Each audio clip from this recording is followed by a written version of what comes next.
Hello, Reluctant Messenger Unleash Nation. Welcome to episode 22 as we wrap up chapter 10, I Dreamed a Dream. I'm your host, Donna Rebadow, and with me is author Candice Sanderson. Welcome back, everyone. Let's pick up where we left off in the last episode. That review class ended, right? Made room for more and more information. So it made your platform larger and larger where you're going to be able to go flying. But now you're ready for an intermediate class. And I would tell my students, okay, Psych 101, you have to learn this before you go on and before you would major in psychology. So we had to make sure, and as a teacher, I had to make sure they had a firm foundation, but making room for the next step. So when I was talking about Freud or I was talking about the different theories, I would present the theory. I might not believe in the theory, but I presented the theory to make sure they had a firm foundation. So as they moved up and up, they can then go back and evaluate whether they thought or what they might think about Freud or his theories or Adler or anyone else in his theories. So once you have a firm foundation and you feel comfortable with it, you're ready to step up more information. So you're ready to, they said you were ready for the intermediate step. Can you tell us about that? Well, the intermediate step actually started with something that was so different. I woke up one morning to the sound of beep, beep, beep. It was this electronic beep. And I first thought it's one of my devices calling to me. Was it Alexa with the notification? Was it something with the battery that was fading? But it was this series of beeps and tones. And immediately a message came in saying that these sounds would be explained. Now, this was just a tiny step beyond what usually would occur. I'd have a dream that was actually a class. As soon as I'd wake up, the lecture part of the class would begin. This was different. The beeps came while I was awake. So there was a spillover. The dream material occurred as soon as I woke. In fact, it's probably what woke me. Now, on page 194, there is this February 10th, 2014 message, and it explained the tones that I heard. This was an introduction to a form of what they call interdimensional echolocation, you know, like what whales and dolphins use.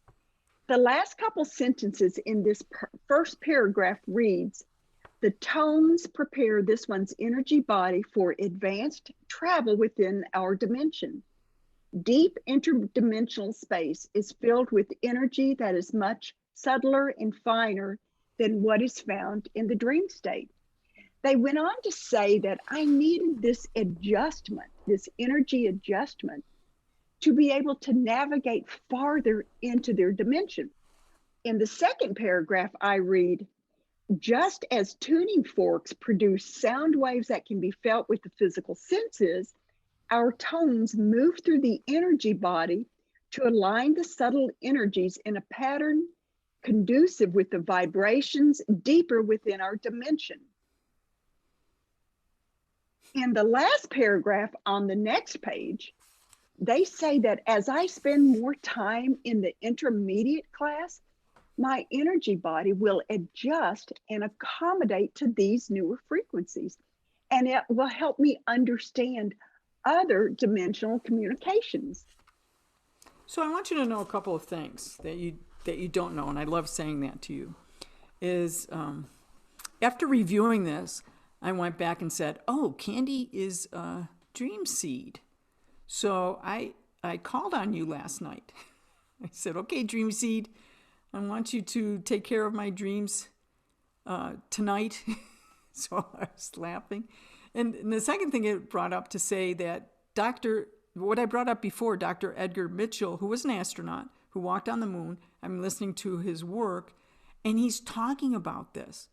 He's talking about being able to go into further dimensions that he actually did, and he was talking about space isn't empty. And so he's got, I don't know how many minutes he talked about how space isn't empty and it's filled, what it was filled with and energy. and he brought in quantum physics, and that's why I have to listen to it over and over again.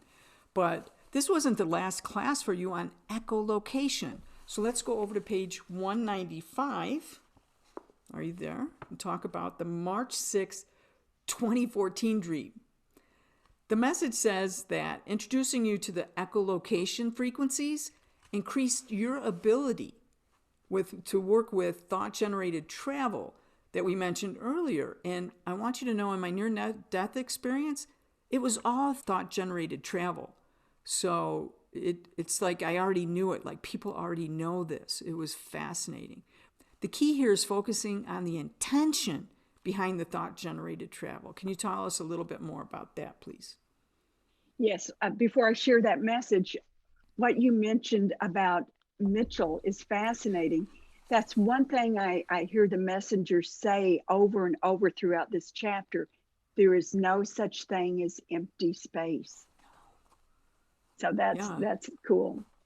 But this message, this was on page 195, March of 2014. So I had only been channeling for 6.5 months. Yeah. So these lessons were on topics that were brand new to me. Learning that intentions and thoughts were energy, that was a relatively new concept for me. I get it now. I didn't then. So their emphasis was, it was the energy of the intention, not the intention, the energy of the intention that sets patterns into motion. Not only was the intention, the energy, the driving force for the thought-generated travel, but it's also what we use when we communicate with other non-physical energy sources. They then gave me examples of using imagery to connect with and disconnect with energy fields. I thought these were interesting. On page 196, at the top of the page, they say, humans can imagine their bodies as large molecules with specific receptors. Assigning an energy system to a specific receptor allows the opening and closing of the connection by thought. Covering or plugging receptors prevents connections. So now I'm getting some very specific imagery on how to connect and disconnect with them or other energy systems. They said that any imagery will work because it's the energy of the intention behind those pictures that set the stage for action. Now, this message ended, it reminds me of you, Donna, of a homework assignment. And this was the first for me. I guess you don't get homework until you're in the intermediate class. But the last paragraph of the message says, it has been established that this one, me, is a student of the Dream Seed class. Today, a lesson is shared with her during her waking hours, and of course that was the echolocation, instead of the dream state. We are assigning homework consisting of listing, and look how specific, listing 5 different visual scenarios in which one can block unwanted spirit connections. So just so you know, Psych 101 students did get homework. So in the 3D, you're not getting away with homework. Right. And what a difference thinking about the energy body and the physical body. So a lot of times, remember, I do a lot of preparation before sleep. I'll set aside, remember our set aside box? So I set aside everything in the physical body and I want to go to my energy body. And this gave a really nice metaphor or explanation for me as an instructor, because we talk in both my substance abuse class and my psychology 101 class about neurons and receptors. And I explain the whole thing to them between axon dendrite, between the cell body, how you get messages across. But things can block your body from doing it correctly. So acetylcholine is one of the neurotransmitters, and it can be blocked by a chemical that looks very similar to it. And what is that chemical? It's in nicotine. So nicotine can look like acetylcholine, and it's going to block the receptor site. So for me, I was going through, my entire body is cells. I was thinking about things blocking. I was thinking about how I talk to my class, but this is like they talk to you. So yeah, I love this because it's a classroom setting, and we're actually both teachers. So even though you were a psychologist, you were still teaching. So I love it. In the past, there was a distinction between learning while dreaming, followed by the lectures by way of messages. But this beeping, next came those beeps that occurred while you woke up. Now you're in the 3D and they're giving you homework. In the 3D, it's not bad enough that you're going to class in the 5D. Now they're going to give you some very specific homework about listing those 5 different ways to help you block on that help you block how you can now block unwanted spirit connections, which is a little bit different. So you can open channels for good and close channels if you want. Now I got to ask, did you do your homework? Of course, I did my homework. Of course. And all I had to do was search my journal, and I found the entry with the assignment. Okay, 5 blocking techniques. Here they are. You've got to realize how, I don't know the right word, embarrassed I am to share this when I'm going to anyway. Good. So number 1 was I imagine my energy field as like floating tendrils. And I could block a specific energy by reeling in that specific tendril that was connected to that energy system. And I would just pull it back into my energy field, like a fishing line. Second one, I thought of my aura, my energy field, as a sieve.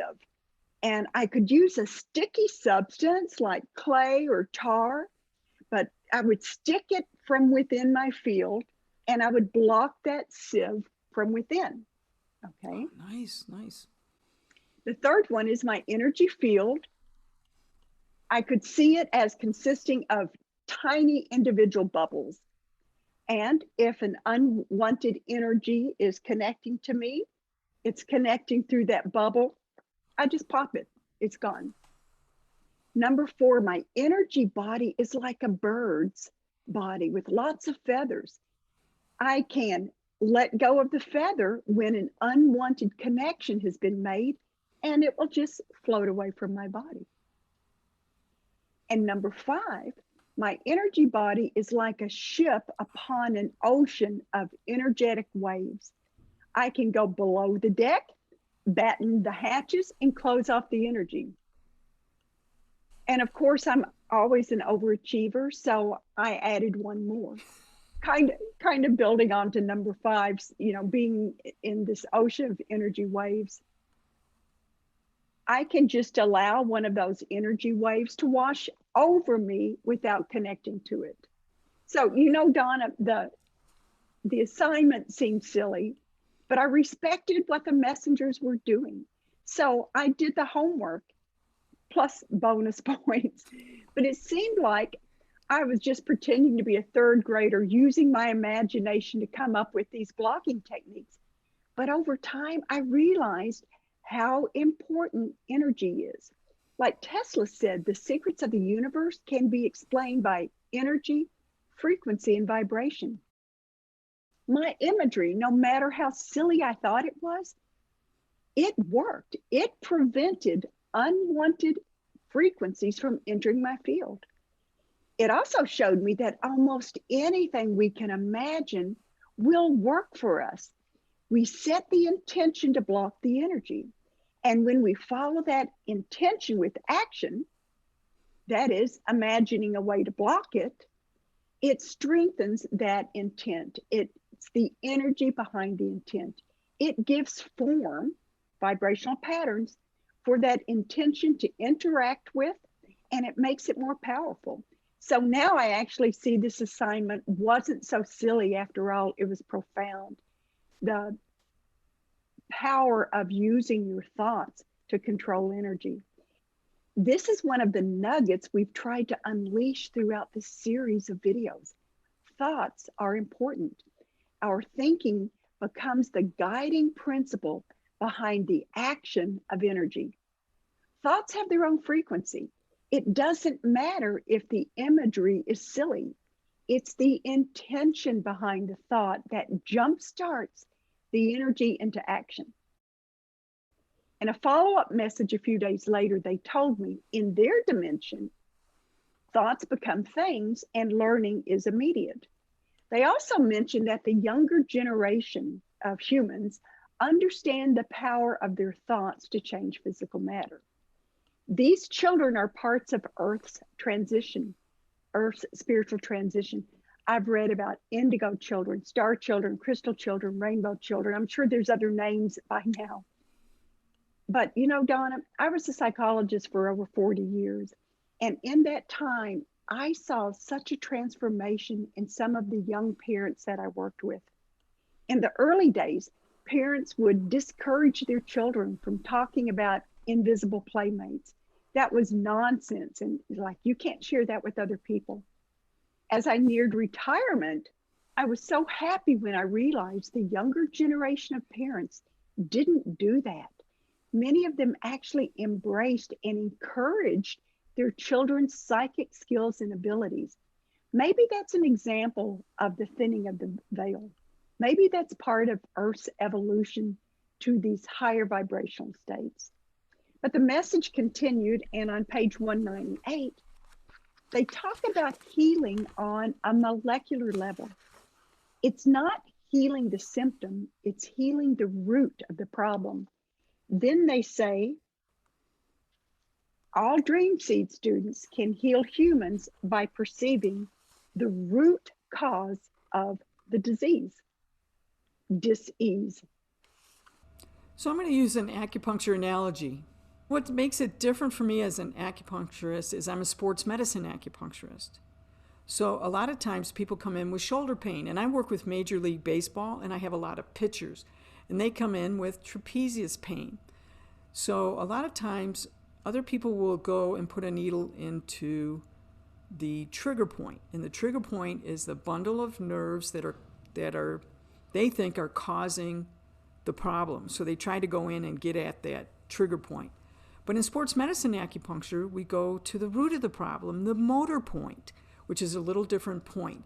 So you know how you have to rub that knot on your shoulder? We go down to the middle of what we call the belly of the muscle, the middle of the muscle, and there's what's called a motor point. It's the most electrically sensitive point in the muscle. What happens, what's different there is when I put a needle in the motor point, it sends an electrical message to what we would call the dysfunctional muscle spindles, what's causing that pain. And so they're in this packet, they're just really constricted.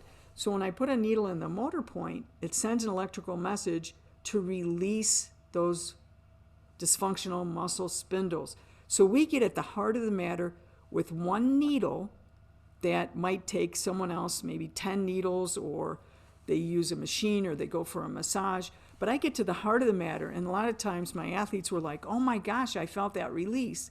We have to do a little bit more. You have to do a little bit more. Our homework would be to massage that muscle, to send a new message to the trapezius you're supposed to be like this. You're supposed to be like this. So I find that analogous to what I do in sports medicine acupuncture. It's going back to the flow of qi, not just reducing symptoms, but getting to the heart of the matter. There was a vision with this message about healing at the molecular level. Please share with that, and I want to see how much it coincides with that healing with energy and acupuncture. The vision I had, there was this pile of sun-colored sand on this table-sized piece of glass, and it looked like a mountain from a fairy tale book. The sand was just beautiful. It was sparkling in the light. And then all of a sudden it scattered all the way across this entire tabletop. From that changed perspective, I realized this wasn't just golden sand like I thought. There were all sorts of colors. Because I could see the individual grains, I saw red, black, green, and brown grains of sand. I understood the analogy. We've got to dig deeper to the individual level to see the entire picture. To truly heal anything, we need to find the root of the problem. We have to learn to change our perspective to see the real cause. So with that vision, the message continued. And they said that they can see the root of the problem because their perceptions are not blocked by solids. I'm reminded of what they were talking about. They can reach through solids like panes of window glass, and we can't. But they can see the energy subtleties and they can adjust accordingly. One purpose of my Dream Seed lessons was to alter my basic energy patterns, allowing me to experience different frequencies. But this came with a warning. As I became more energy sensitive, my energy pattern changed and I became a beacon for more energy systems. This explains why I have so many messages. It also might explain why they wanted to give me the lessons on learning to protect myself or block any energy systems that I didn't want to connect with. This message ends with saying that I need to make changes in my human goals in order to balance my new role as a dream seed. Once again, things that happened in the dream are affecting me in 3D. I have homework, and now I'm also changing my 3D goals in order to balance my life in the non-physical. So that's really interesting, Candy. That March 8th, 2014 message had begun with information about making changes at the root level. They basically said discovering the root cause of the problems was in this Dream Seed curriculum. And then a short time later, you had a chance to practice that healing. Can you tell us about that? Absolutely. Well, I was driving to a friend's house in my mind's eye, and this was such a cute vision. And I'm trying to get used to these visions that come in. I had this 3D model of nerves that I saw running down the center of my friend's neck.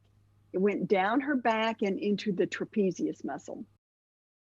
The nerves look like this intricate root system of a plant. And then my eyes zoomed on the nerve endings. Some of them had dark clusters, and I immediately knew that those clusters represented the root, literally the root of the problem. That's where the pain came from. And the next part of the vision was really cool. I know this sounds so weird, but it goes back to the bilocation in 5D that we've talked about before. When you actually slide your POE fully into the vision, then the observer, as well as the me in the vision, still continues to exist and function. That's why I'm perfectly capable of driving. My attention's on the road, but at the same time, I've slid over to be in the vision. I immediately shrink until I'm small enough to explore these nerve endings. And as this tiny person, I look down and I discovered that I'm holding this supersized water gun, and I intuitively know what to do. I literally go to the root of the problem and I use my water gun and I zap the nerve endings. I watch them explode in slow motion. And then I intuitively flip a switch on my water gun, and then it blasts the nerve endings with icy cold energy to neutralize and numb the area. As soon as I got to my friend's house, she told me that her upper back hurt. And I laughed when she pointed to exactly where the mini me had blasted the nerve endings. I told her, I said, I know exactly what to do. So we both sat down, we closed our eyes. I put myself back in the vision. I pulled out my supersized water gun and I repeated what had spontaneously occurred just minutes before. And it did the trick. Her pain stopped. You know, Candy, we're building quite a toolbox for consciousness awareness. So now it looks like we can add both the supersized water gun and the motor point for energy healing. Donna, I didn't even realize this was a tool until you mentioned it. It's just like the ladder of enlightenment from chapter 4, Changing Perspectives. Although I didn't recognize it in real time, The latter became a tool for future use. I use it to experience what Bob Monroe used to call escape velocity, when you want to expand your POE rapidly. But I had to laugh at this comical vision of the tiny me with the super soaker gun. But no matter how funny the vision seemed, I couldn't complain. It was effective. It worked. And this goes back to one of the primary lessons from the messengers. Everything is energy, including thoughts and emotions. Again, our thoughts are those organizing principles behind the energy. Energy follows these thoughts, no matter how bizarre, whether it's a ladder of enlightenment or a pint-sized you with a super soaker healing device, it still moves the energy where it needs to go. It works. You know, Candy, one of the last messages of the chapter gives us another function of dreams, a review of daily events. This expanded on a similar message from a couple of months before, but this new one adds a new dimension, dream recapitulation. And that means while we're sleeping, our physical bodies are resting, but not our energy bodies. It seems that they are wide awake, rearranging all the day's activities.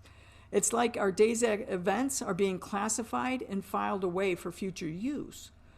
So if you're a dream seed, you can take advantage of this recapitulation process that automatically occurs during sleep. And if you're not, these files are put in a nice, neat line, and they are accessible to you during the waking state. Did I get that right, Candy? I think so, Donna. Okay. You know, as more time passes, more information comes in, and my changed perspective sometimes offers a new meaning or it expands on the original meaning. This is what I'm getting now. When we make our final transition, we have a life review. I covered this in The Reluctant Messenger Returns. The life review serves multiple purposes. One, obviously, is philosophical. What did we learn in this life? What did we get right? What have we not mastered? What could we do differently? There's another purpose of the life review that the messengers told me about, and I learned it through a dream that I had years ago. And when I realized this, it's like cold chills. There's that dream connection. Back in 2002, actually July 6, 2002, I woke up and I had this dream. I was in heaven and someone was showing me how the life review worked. They said we go through it because it's a way to release all the final earth energies. Now, if someone told me I was dreaming about energy back in 2002, I wouldn't have believed it. But the dream said the life review is not just a learning tool, that it, quote, physically prepares you to become a being of light. And I'll never forget how it ended. It said, once the life review is completed, you are able to walk through the infinite light of God. All of our memories are stored in orb-like packets of energy. And as our energy body prepares to fully transition, these packets become looser. They literally float in front of our awareness as they're released. And it's through a mechanism called the life force weavers that I discuss in my second book. But this is what creates the life review. It's done so that our energy body is preparing, as they said in the dream, to walk through the infinite light of God. And I'm just now getting this. It's not walk to the infinite light of God. It's walk through the infinite light of God. We become one with the Creator, with Source. We become part of our Source. We return home. The messengers have also talked to me about recapitulation. We can either release those energies now or wait. If we release the energy packets now, those that don't serve us, then it clears our energy bodies while we're still in human form. So when it's time to do a life review, it's going to be much easier.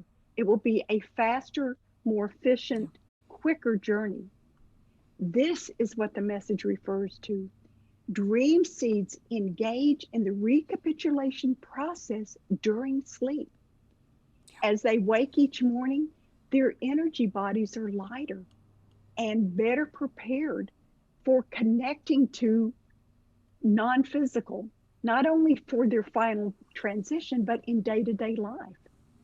For those who have yet to awaken, the recapitulation process arranges these energy orbs, these packets, so they can be recapitulated, either in the waking state or for the final transition.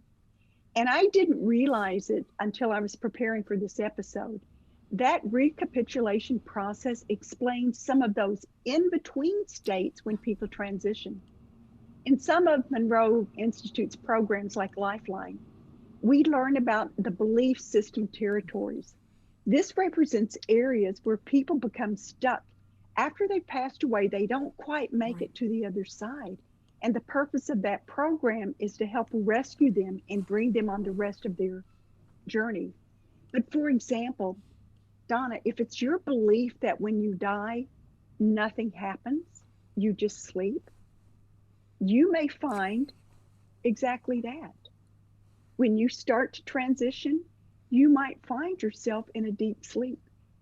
But if we implement the recapitulation process while we're on Earth, in our Earth form, it allows us to release these beliefs that we may not even know are beliefs that hold us back.